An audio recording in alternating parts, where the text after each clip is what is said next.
Welcome back दोस्तों। क्या आपके पास भी हुंडई की सेंट्रो कार है? अगर सेंट्रो कार है तो ये वीडियो आपके लिए बहुत ही काम की वीडियो है, क्योंकि अक्सर आपकी इस हुंडई की सेंट्रो कार में क्लच जो फाउंडेशन होता है, क्लच केबल का जो फाउंडेशन होता है वो अक्सर टूट जाया करता है और उसकी वजह से आप कहीं पर भी गाड़ी को ब्रेक डाउन करने के लिए मजबूर हो जाते हैं। तो चलिए दोस्तों, चलते हैं वीडियो की तरफ।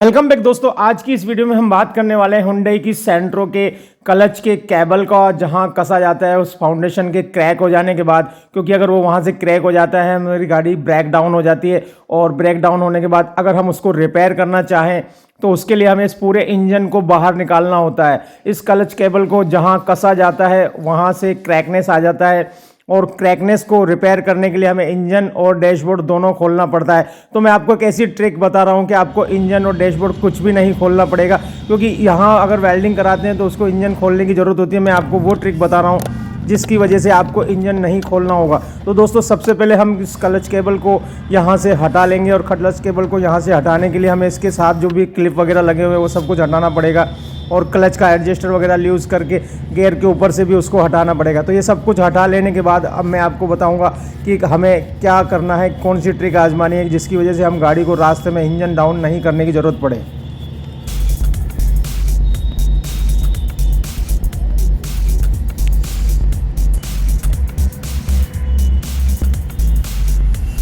तो क्लच केबल को यूज़ करके नीचे जो क्लच का फॉर्क है वहाँ हुक में ये क्लच केबल फंसी होती है, वहाँ से उसको निकाल लेना है।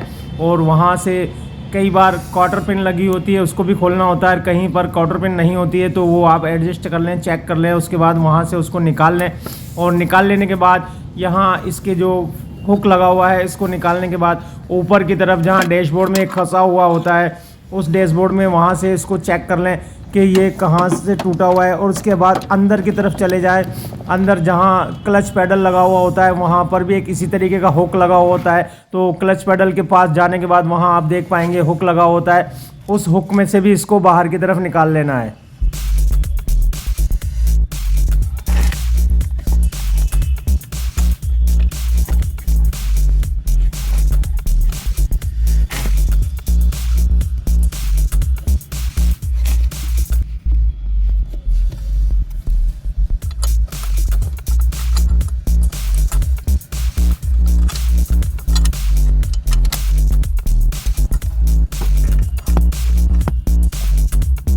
दोस्तों, क्लच केबल को दोनों तरफ से फ्री कर लिया है। तो अब जहां बॉडी में एक कसी हुई थी वहां कोई अगर बोल्ट अटका हुआ है या फंसा हुआ है तो जो खुल सकता है उसको खोल लें और खोल लेने के बाद इसको बाहर की तरफ निकाल लें।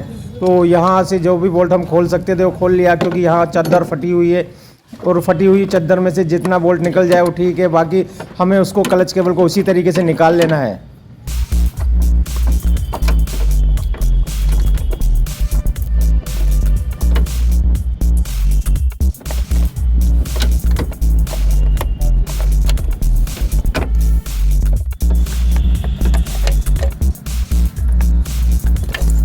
दोस्तों, हमने क्लच केबल को पूरी तरीके से बाहर निकाल लिया है और इसको इंजन से बिल्कुल अलग कर दिया है।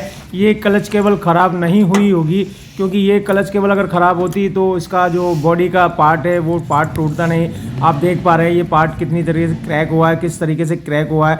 आप इसको अंदर की तरफ से भी देख पाते हैं, जगह जगह से फट गया है। अगर हम इसको यहाँ से वेल्डिंग कराते हैं तो हमें इसके लिए पूरा सिस्टम खोलना होता है। तो अब हमें इसको पूरा सिस्टम नहीं खोलना है और नहीं खोलने के लिए हमें क्या करना होगा, तो हमें ये पैडल जो क्लच पैडल आप देख पा रहे हैं इसके ऊपर 3 बोल्ट लगे हुए हैं। 3 बोल्ट्स को खोल लेना है।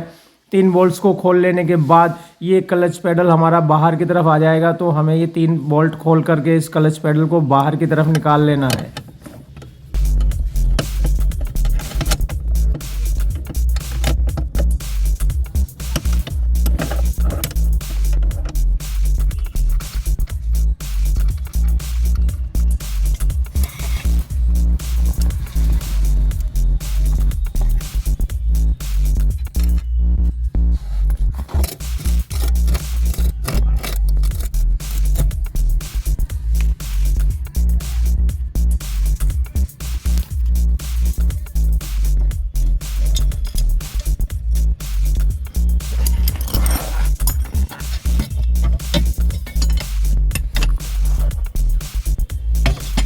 तो दोस्तों फाइनली हमने क्लच पेडल खोल लिया है और आप बॉडी के उस हिस्से को देखें, यहाँ जहाँ क्लच केबल कसा हुआ था वो बिल्कुल फट चुका है और वहाँ जो बोल्ट्स वगैरह थे वो सब कुछ हट चुके हैं।